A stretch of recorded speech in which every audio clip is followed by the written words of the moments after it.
Why are some businesses growing consistently regardless of the economy? How can these brands charge top dollar and have people practically beg to give them their cash? The answer is simple, sort of. Emotions, habits, beliefs. Companies like Apple know how to make their product, but more importantly, their brand, become a part of your life. More than that, become a part of you, or at least the way you think about yourself. It's more than making funny ads. Hello, I'm a Mac. And I'm a PC. Great, we just get along. PC? Yep. Okay. Flashy graphics. Or even hyped up product launches. What to do is get rid of all these buttons. Just make a giant screen. A giant screen. It's about making the brand a part of your identity. Bad marketing doesn't appeal to any identity and just tries to sell you things you don't want or need or care about. Good marketing appeals to a customer's current identity, but it's great marketing that appeals to your aspirational identity, who you want to be. And this effect is so strong and so powerful that not only does it influence our buying decisions, but also carries over into how we think and feel and act in our everyday lives. A study done by Duke University found that brief exposure to well-known brands can cause people to behave in ways that reflect that brand's traits. The researchers tested this by flashing either the Apple or the IBM logo quickly to participants, and then did an exercise that measured how many creative ideas they were able to come up with. The results were the participants that were shown the Apple logo were able to come up with significantly more creative and unique ideas than for IBM. This is what makes the Mac versus PC campaign so genius. It's not just that it's funny, but that it appeals to a person's identity, current or aspirational. It's also polarizing, pulling some people in and pushing some people away, something that every great brand and business does. Identity is about culture, community, and connection, or as Seth Godin puts it, people like us do things like this. What Apple did well as other brands like Nintendo and Nike and Chick-fil-A, is that they tapped into a culture and a community that was already there. A target audience, if you will, and gave them another flag to fly. A flag that not only allows them to show what ideas and messages and lifestyles are important to them, but also encourages the customers to do a little bit or a lot of it of extra free marketing in support of the brands that they believe in, which is what this next point is all about.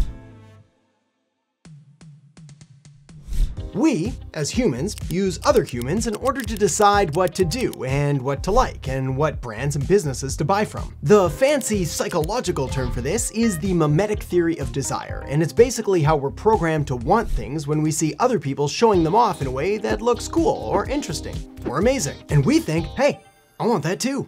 Even the most anti-authority, you can't tell me what to do, rebel without a cause kind of people still look to other anti-authority, you can't tell me what to do, rebel without a cause kind of people for cues and signals and behaviors that they should copy and model and emulate. This isn't a bad thing, and it's certainly not a judgment against following other people rather than going alone and forging your own path.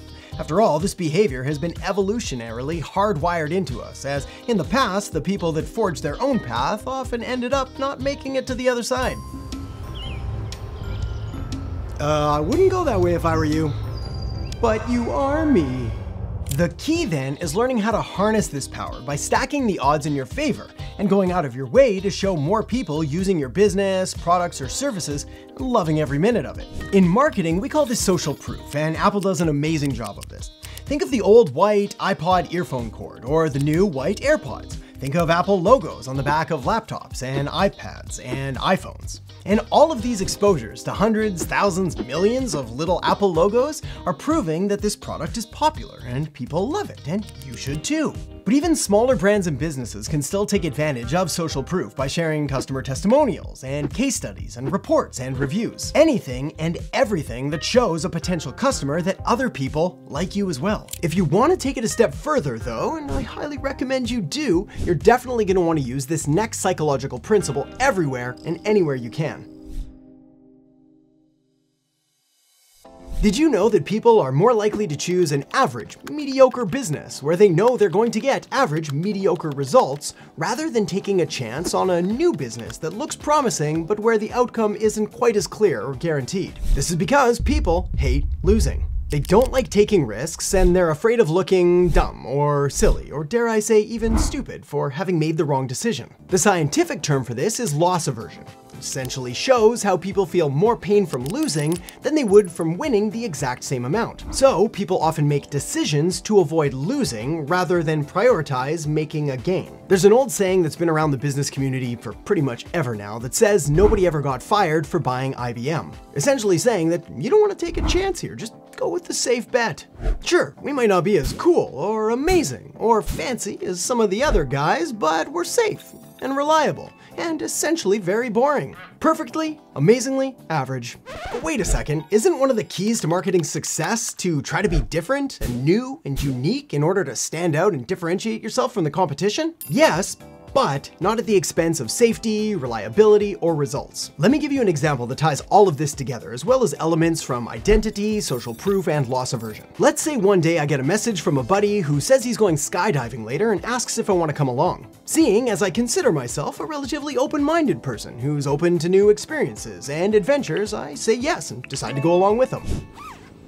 When I get to the airfield, I see that there are two different skydiving companies to choose from. One has over 100 5-star reviews, complete with video testimonials, instructor bios that show just how experienced the team is, and there's even some happy smiling people walking away, talking about just how this was one of the greatest experiences of their entire lives. The other place is just a shed.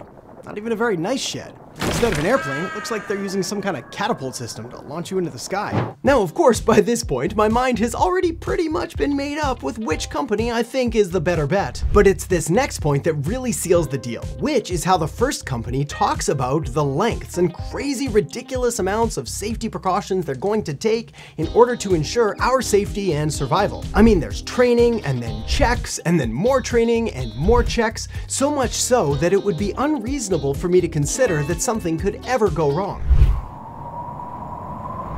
Something went wrong, very, very wrong. And the beauty is you can apply these principles of identity and social proof and loss aversion to pretty much anything that you're selling, from services to socks, marketing to muffins, coaching, consulting, and courses to cameras, candles, and cows. For a real-world example, though, Apple's marketing strategy plays perfectly on the fear of missing out. FOMO. By emphasizing all of the benefits and the features that a user will miss out on if they don't upgrade to the latest and greatest device. This, of course, makes customers more likely to purchase the newest, latest, and greatest thing in order to avoid that perceived loss. Of course, there's another psychological principle that you can use here to make customers more likely to trust every single thing you say and do from the very first moment they meet you. So let me show you how to do that now. I'm sure you've heard at some point in your life just how important it is to make a good first impression. But what you may not have known is just how important that first impression really is, especially in business. This is because once a first impression has been made and a customer has formed an initial decision about you, your business, or your offer, they're gonna fight like crazy in order to defend their viewpoint, whether it's right or wrong. And they're gonna defend this to themselves and to others, possibly forever. But wait, it gets worse, because this first impression often happens in the blink of an eye. Certainly no longer than 7 seconds. And like I just said, it's gonna last a very, very long time. Okay, now the good news. And there is good news, because as much as a bad first impression can haunt you and your business for years to come, a good first impression can act like a moat or a force field, or like a guardian angel sitting on your shoulder, watching out for you and protecting you every step of the way. Thanks, buddy. The psychological term for this is called the halo effect, and it occurs when you think someone is good at everything just because they're good at one thing. So if you're able to make a good first impression by looking professional or clean or courteous or whatever other traits you want associated with your brand, it's far more likely that a customer is going to then apply that to everything else that you do in the future. The halo effect is kind of like saying, wow, that person is really good at drawing. They must also be incredibly smart and funny and good at water skiing.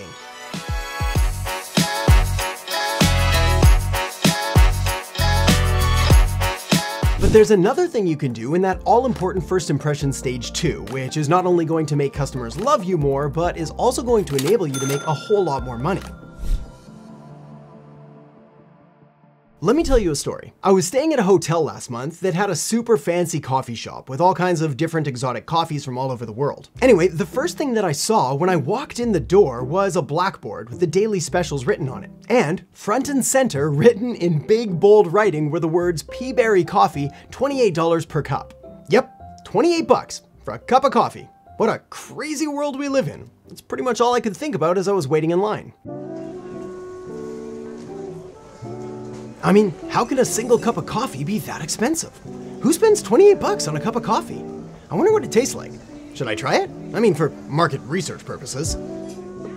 And just like that, the anchor had been set. The first price I saw when I walked in was $28, and whether I wanted to or not, that was the number that I was going to use to judge every single other price against when I was trying to decide what to order. And just like that, all of a sudden, an otherwise ridiculously overpriced $8 cup of plain black coffee, something that would cost 50 cents to make at home, or be available at any chain coffee shop for like $2, in comparison to the $28 cup, started looking like the deal of a lifetime. And the thing that makes anchoring just so incredibly powerful is that it works even when we know what's happening, but it's just too strong a force to consciously overcome. This is why Apple's pricing strategy almost always involves some kind of anchoring, where they present a premium, higher priced item first, and then the more conservative, budget-friendly option second. The high-priced, fancy, expensive one sets the anchor, and the lower-priced one now seems more affordable and desirable, and therefore increases conversions. As great as all of this is though, we've only just scratched the surface. And this is why the next thing you're going to want to do is take a look at the video I've got linked up right here,